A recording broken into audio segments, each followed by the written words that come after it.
the real reality. For us, the visible reality is the real thing. We associate ourselves with it and respond to it as well. Often, we feel uncomfortable and find hard to match with the world around us. Inside, we are distressed with the outer reality. It does not reflect our ideal inner state. Throughout the ages, it has been said that the visible world is not real, or it is called as an illusion or Maya.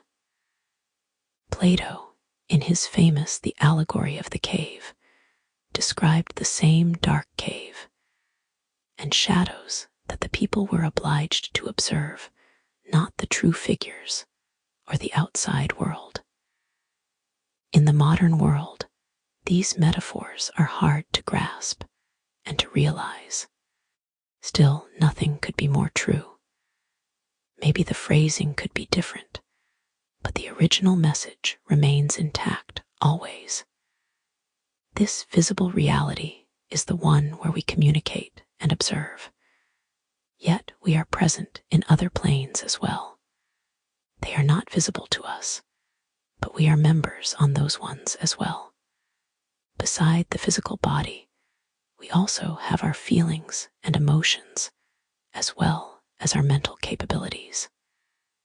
They are as real for anyone as the physical world itself, even though we cannot see them. So where's the real reality, and what does it mean?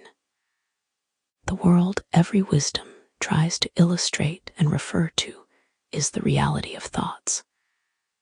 That is where anything is first created. It is thought out. Only after that can it be expressed and materialized. No matter whether we are talking about going shopping, building a house, or even speaking. First, it has to be created, and then it is a matter of realization, depending on the case at hand. A thought without any feeling is not complete.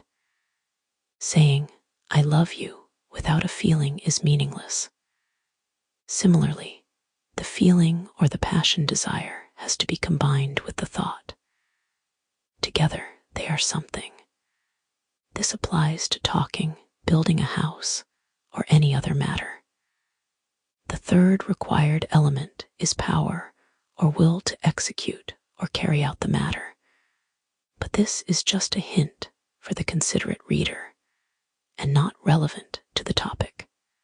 Why should we not focus on the outside world and instead purely concentrate on the inner higher reality?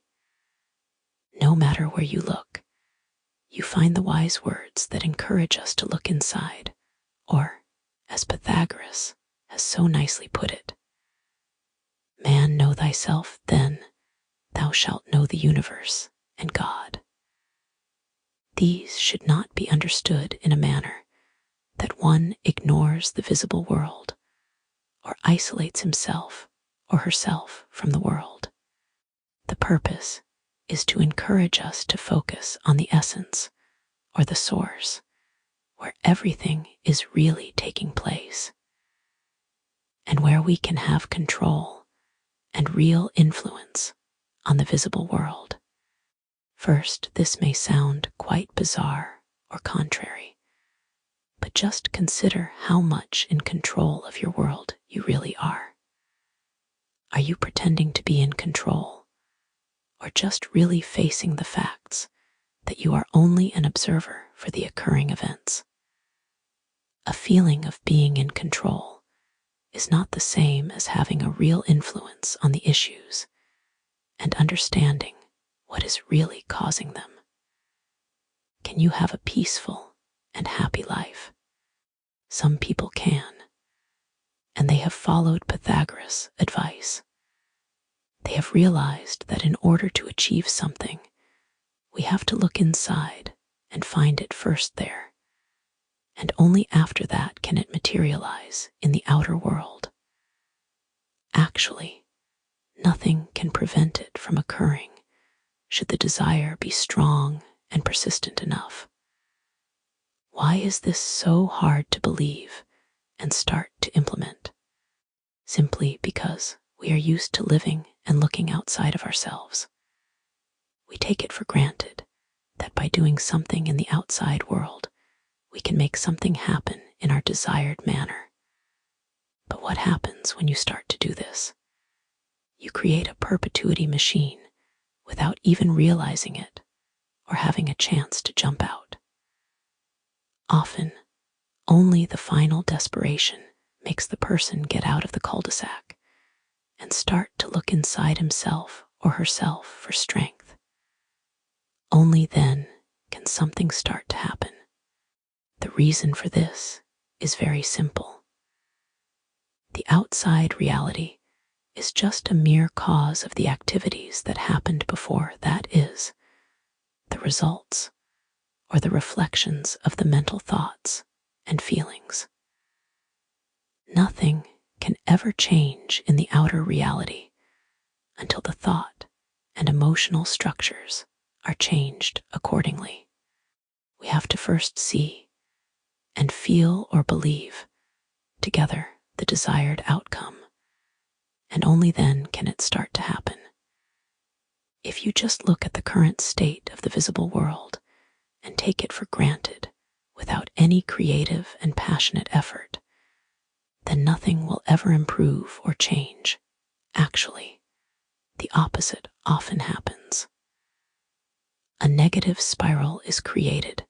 Things look so bad, and hence, I will be so depressed, and so on. Naturally, a positive inspiration and feeling is also possible. Then only the sky is the limit, isn't it? Why is this so hard to believe still?